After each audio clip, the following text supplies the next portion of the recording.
just wondering if you could share with us maybe one of the most exciting things that's happened to you, say, in the last 5 years. Well, I think probably the most recent part of the ministry that we've been in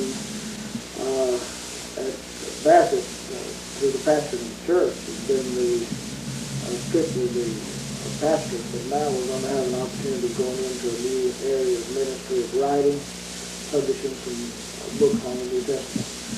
I think this open door is really the most exciting thing for me right now. Okay, so you're not going to be pastoring a local church? No, I'm going into administrating a Christian school, a Bible Institute, which is small right now. Hopefully to build it, and then doing some writing of materials on the New Testament, hopefully hoping to publish them, and then likewise doing some Bible conference mission work, mission conferences, evangelistic meetings. Very interesting. I think I heard that there was another development in your life, a new business venture that you and Marcy are going into, and maybe you could share with us a little bit about that, how that's changed or affected your life or your lifestyle. Well, since I've known Marcy, I guess, she's been involved in babysitting. Her life has been built around that, I guess, since she was about 11, 12 years of age. When we dated, she was babysitting. After we were married and I was in college at Tennessee Temple, she was involved in babysitting. She cared for the nursery at Tabernacle and the day school minister there before she managed the bookstore. And then when we moved to Bassett, one of the first things she started after we'd been there about a year was babysitting again. And so for the last 8 years, that's been her ministry. And just recently, we had the opportunity through one of the men in our church that purchased a building over in Collinsville, which is about 5-10 miles from our home. And he told my wife that if she would be interested in beginning a daycare center, that he would remodel the building and pay for the remodeling himself for her to get into the business.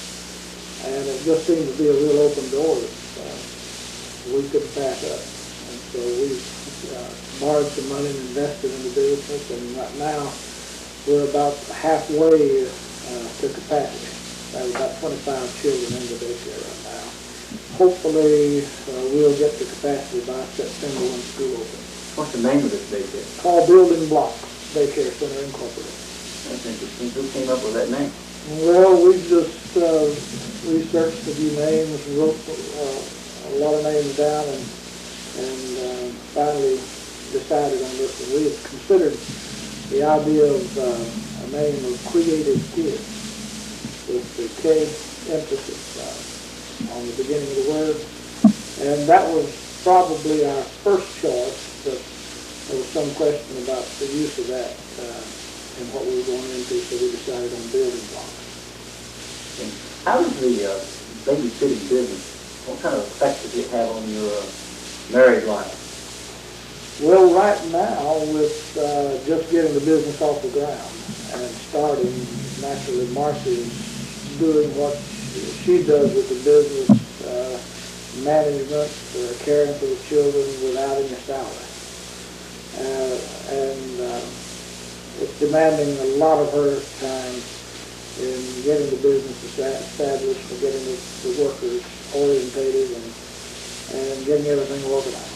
But I think that once that the business is complete in that respect, and she has a lot of workers that she can give responsibility to, that she'll be free. Well, what is your role in this babysitting business? I don't really have an immediate role right with the business. When we incorporated, I'm listed as president of the incorporation, and she is secretary treasurer. And when we began to go into the organization of it, getting information from the lawyers, from the business standpoint, doing all of that, and I was involved in the groundwork of the business aspect. But since it's in operation, she and the ladies that we had hired handle the operation, and I don't really get involved in that too much. Outside of the realm of this daycare, what do you think is the biggest challenge you face in, say, the next 2 years? Well, I have a desire in this new ministry I mentioned earlier to publish a New Testament survey book, which will survey all the scriptures from Matthew to Revelation that can be used in Bible institutes, colleges, mission fields and training nationals, and so forth. And I think that's the main challenge personally I have. Is there going to be several volumes or one book? Or? Estimated about 600 pages. Okay.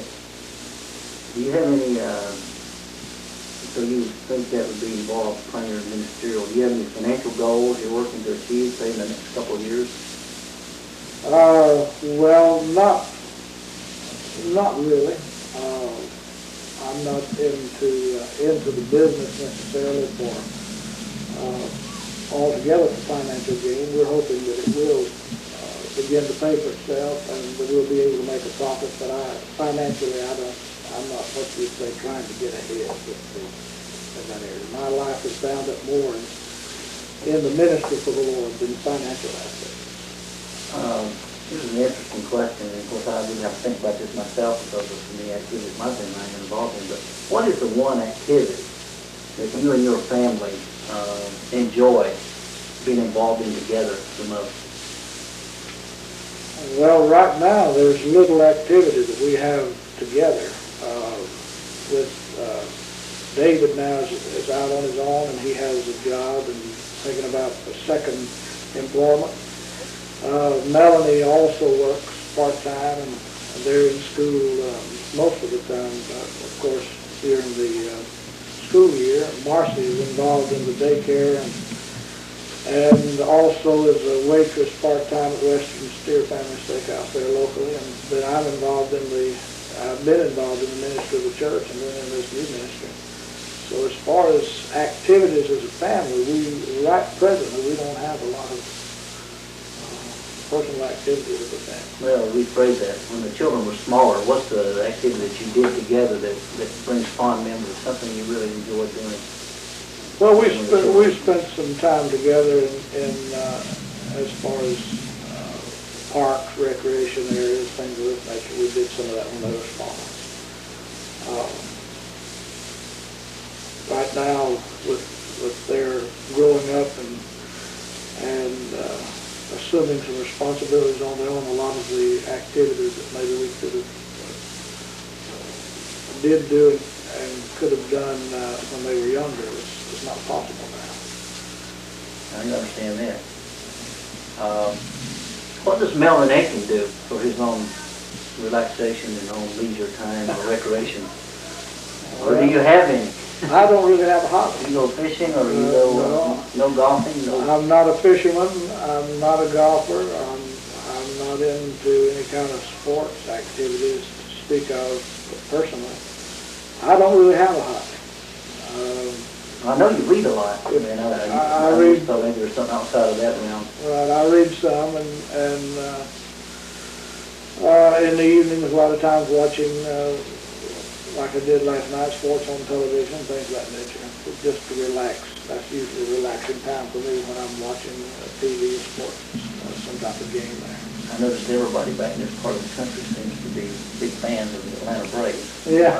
Outside Denver, we hardly ever hear of them. Yeah, well, we have the cable system, and they come in about every night, so we've gotten in, Kevin and I at least, have gotten into watching their game.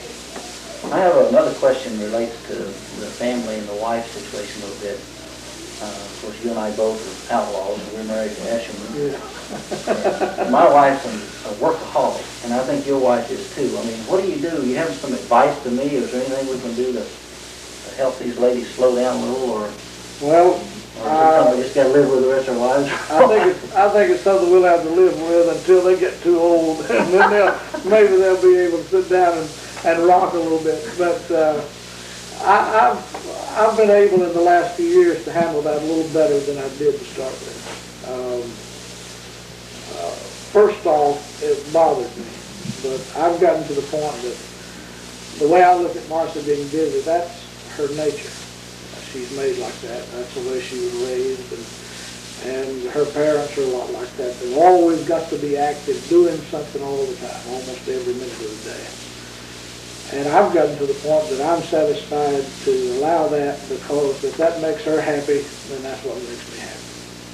Because our relationship is such that I love her and she loves me, and we know that. It's a mutual thing. And therefore, I'm willing to let her be busy and be active as much as, she wants to be, and I accept that.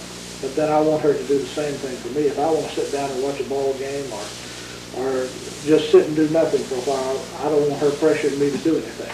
If she wants to be active, go right ahead, but just let me do my thing too. You mean she doesn't heap condemnation on you when you sit down and watch a ball game? No, usually she just goes off the bed and goes to sleep. Because she's tired out. Well, it's just, get up and do something. Don't sit there. Okay. Let me ask you a question. And one of the things that really interests me, I know I've been to your house and I really enjoy it. Would you enjoy some of the other in-laws and outlaws and brother-in-laws, sister-in-laws and so forth to come up and visit Melvin Aiken sometime? Sure. Yeah, they're welcome anytime. We haven't had a lot of visitors from the family, but anytime they're welcome in Bassett. Okay. Why don't you tell me a little bit about Bassett and why you enjoy living in that area? Well, Bassett's a small town. I was born and raised in a small town. Woodruff, South Carolina is about 3,000 to 5,000 people. And Bassett's about that size. Bassett is the home office and the main office for Bassett Industries. Bassett Furniture owns about 6 different plants that produce various types of furniture in the Bassett area. And most of the people in that area are involved in the furniture industry. There are other industries there, such as DuPont has a plant, and other opportunities for work and business, but the main industry in our area is furniture. And Bassett is one of the largest companies that has plants in the area. And of course, the town is named after the Bassets. It's a small town. It's in a lot of ways a quiet town. The people are mountain type people. This is in the foothills of the Blue Ridge Mountains. And of course, their nature and their character is all influenced by the mountain philosophy of life. And it's a slower type of life. It's not the hustle and bustle of the large town and city and the pressures that go with the big business emphasis in the town and city. It's a little slower pace. Did you have enjoyed it? Did you have trouble adjusting to that after first leaving Greenville in a big church like Tabernacle? Or was that difficult for you? I had less problem adjusting, I think, than Marcy did. When I went, I was tired. When I moved to Bassett, I was tired from the ministry at Tabernacle, because there it was from 8 o'clock in the morning to 10 o'clock at night, almost 7 days a week. And I was involved in so many things over the 13 years that I was there, and had so many irons in the fire, so to speak. And I didn't have time for my family. I didn't have time for friends or anybody else. It was only go, go, go in the work. And I think I ignored and maybe rejected and neglected others. And so when I moved to Bassett and had the opportunity to sort of get away from that pace of life and to change gears, so to speak, I enjoyed it. And Marcy rode home, I think, to her mama and maybe some others, and said, "I can't understand Melvin." He said, "He's so relaxed." Said before he couldn't be still, now he just relaxed. And it's been good, and I've enjoyed it for the last 8 years, but I think now I'm to a point I'm ready to make another change. And going to make another change. What advice would you have to, say, some of the couples with younger children? And you just mentioned you worked from 8 to 10, when your children were very small. And looking back at that situation, these who have small children now, would you have any words of advice regarding the family and working, even whether it's a ministry or working in a business? Well, many hours in a job. I would say the ideal family is one that can have time to spend together. Not always mom going one direction, dad going another direction, children going in a separate direction. But having opportunity and time to spend together. Now, admitted, we haven't been the ideal model family in that particular aspect, but I think that would be an ideal, at least one aspect of it. I think more than just spending a lot of time together, rather not just that, but looking from the standpoint of the time that you do have to give to one another. That it'd be that. If you have an hour or 2 hours that's available, use that time wisely with the family. Not that you have, say, a whole day or 3 days or a whole week, but if you have one afternoon, spend it wisely with The quality of the time. That's more. One other question before we wrap up here, and it's related. I understand you have a radio ministry where you speak on radio. Right. We started the Message of Faith broadcast when I moved to Bassett with the church, and it was connected with the ministry. Can you tell me maybe one or two unique things that have happened? Maybe share what we talked about at breakfast this morning with some of the family, a couple of things about these people who write you letters, you never see them, and interesting things that happened as a result of being on radio. I had 3 or 4 broadcasts. One broadcast was down in the islands of the West Indies, St. Kitts, West Indies, which was on 15 minutes on Saturday afternoons. And I got letters, mail from various people in the islands, from St. Martin, St. Kitts, Grenada, several of the islands down in the West Indies. And one in particular wrote me was a policeman on one of the islands. And he said, I listen every Saturday afternoon to your broadcast. And he requested a Bible, and we sent him a Bible. He pointed out the fact that he had trusted Christ, was a Christian, and didn't have as much access to Bibles as we did. And so one of the ministers was to send 3 Bibles to those that were requested. And then on the local level, we had a program on the local station that was just small, covered the county, WODY, Bassett Station. And that was on a daily basis, 6 days a week, 15 minutes a day. And then we had a program on the 100,000 watt station, WWMO in Reedsville, North Carolina, which covered probably into 3 states. And with that station, we had a much broader ministry. And at first, I was on that station 6 days, 15 minutes. And then we changed that program and started broadcasting 1 hour a week on Friday nights from 7:30 to 8:30, which was a rebroadcast of a taped service from our church. And we got some interesting mail from various ones. Most of the time, most of the letters are, if you make an offer of a book or record or tape, they'll mostly write in and say, I hear your program and I heard about such and such a book or tape, and would you send it to me, and here's a gift to help you with the radio ministry. Of course, all that came in that respect, which was not a large amount of money, we just put into the ministry of the radio. But I received, right after I went to Bassett, I received a call from a lady, and of course she was a disgruntled church member, and she had been a member of the church that I'm pastor of under the other preacher, the other pastor, and she was not too convinced that he ought to have left and that I should have come as pastor, and she was not very happy with it. And so she called me up, and without identifying herself, this was her word to me: a polar bear in the pulpit makes icebergs in the pew. And then she would hang up on me. And she did that 2 or 3 times. And that was her way of telling me she didn't like my being pastor of that church. And finally, after a few weeks of that, she called one day and identified herself. And in talking with her, I recognized her voice because I'd heard it before. Now, I had never met the lady. I didn't even know her. And I had not even made her acquaintance since I'd been there, because it's only been a little while. But finally, she called and identified herself and began to talk to me about other things. And up until just a couple of weeks ago, I had never made any statement about that or comment. And one this particular Sunday morning, she was in the service, and I was teaching Sunday school in the auditorium class, and I made comment about that because I wanted to let her know that I had no animosity in my heart, and she didn't hurt my feelings, and I thought it was funny, and that I still thought it was funny, and I never called her name, and none of the people knew, who it was as such, but I did. I recognized it was because she identified herself with it.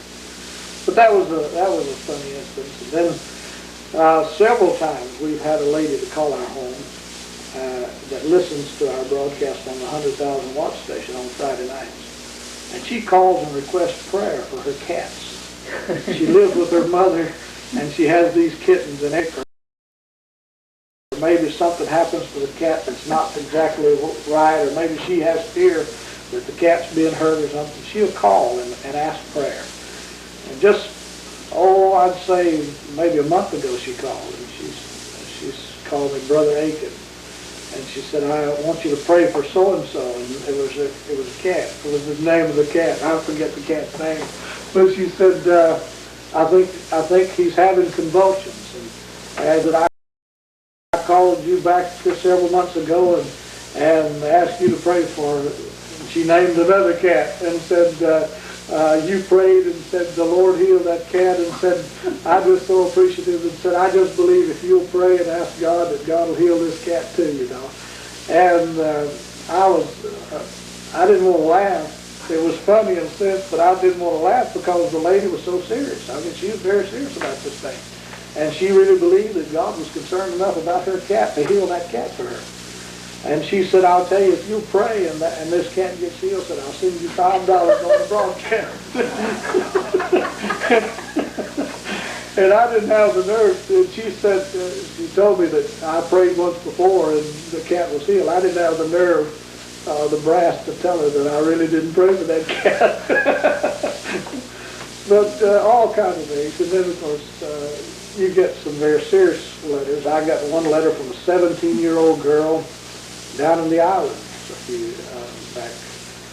months ago, and she said, I have been saved. I've trusted Christ while listening to your program. Would you send me some materials and Bibles and so forth? And of course we did. And that was the purpose of the radio ministry, is one of the purposes, to see that we get the gospel out and be able to win some people to Christ through even the radio ministry. Well, I've enjoyed this time, Melvin. I'm looking forward to a couple years down the road and see how you come out on your new ministry. We're looking forward to it. Joel, pray for us. Okay.